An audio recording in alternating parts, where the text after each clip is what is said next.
ঐতিহ্যবাহী এই প্রমোদ ভারতকে স্বাধীনতার পাশে খেলা মাঠে আজকের এই খেলাফত মজলিসের কোন সমাবেশে তৌহিদি সুন্দরী ভাইদেরকে সর্বপ্রথম মোবারকবাদ জানাই সকলে বলে আলহামদুলিল্লাহ। সংগ্রামী তৌহিদি জনতা, আমি আপনাদের সামনে বলতে চাই আল্লাহ রাসূল জনাবে মুহাম্মদুর রাসূলুল্লাহ সাল্লাল্লাহু আলাইহি ওয়াসাল্লাম মক্কা বিজয় করেছেন সংগ্রামী সাহাবায়ে কেরামকে নিয়ে রক্তের বন্যায় রক্তে রঞ্জিত হয়ে সাহাবায়ে কেরামকে মক্কা বিজয় করেছেন। কিন্তু 17 জন কুলাঙ্গার 17 জন যারা রাষ্ট্রদ্রোহী, যারা মানুষের রক্ত নিয়ে হল করেছে, যারা জাতির সাথে গাদ্দারি করেছে, মুহাম্মদুর রাসূলুল্লাহ তাদেরকে ক্ষমা করে নাই কথা বলেন ঠিক না?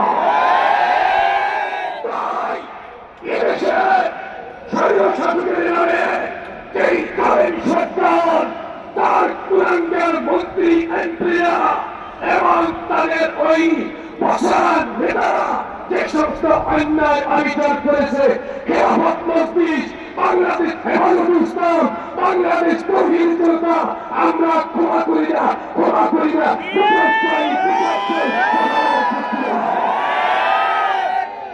সংগ্রামী তৌহিদি জনতা, আমি বলতে চাই এদেশে 3 জন হক্কানি আলেমের নামের সাথে হক আছে।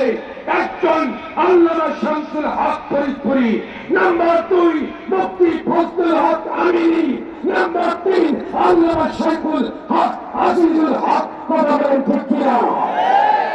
মুফতি ফজলুল হক আমিনী উত্তরসূরিতে আমরা দেখেছি, শামসুল হক ফরিদপুরি উত্তরসূরিতে আমরা দেখেছি। একটা হকের উত্তরসূরি নুরুল হক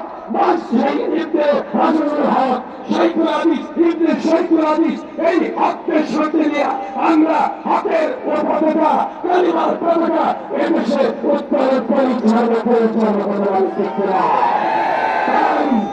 সরকার তার নামে যত অপপ্রচার করেছে, সেগুলো অপপ্রচার চাই।